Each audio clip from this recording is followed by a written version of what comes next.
Sup y'all, hope you're having a great day. So today's video I want to talk a little bit about the concept of losing and the generally negative rep it has around it. Losing is naturally viewed as a really bad thing, and understandably so.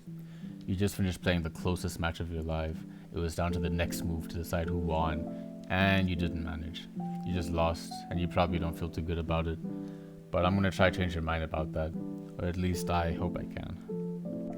So right after you lose a match, you probably just want to forget it ever happened, cue straight into the next match, move on with life and get it out of your head.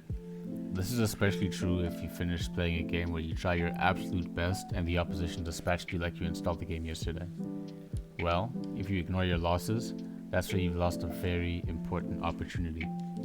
In my opinion, losses shouldn't be something to get upset about and ignore, because I would argue that losses are just as important as wins, if not more. Picture this, you're able to get to gold using Orion and by spamming his signatures, and because you've been winning with this strategy, you think you're on the right track.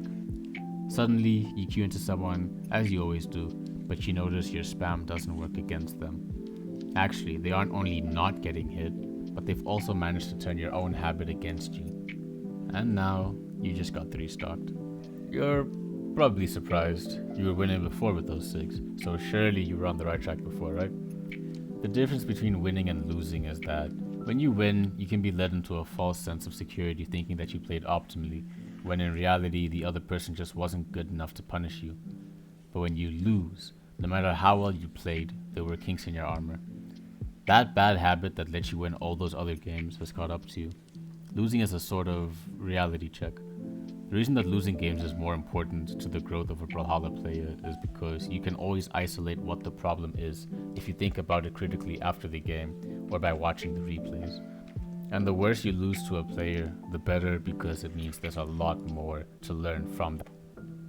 Losing is an opportunity to isolate what you could have done better in different situations. Without losing, you would never improve.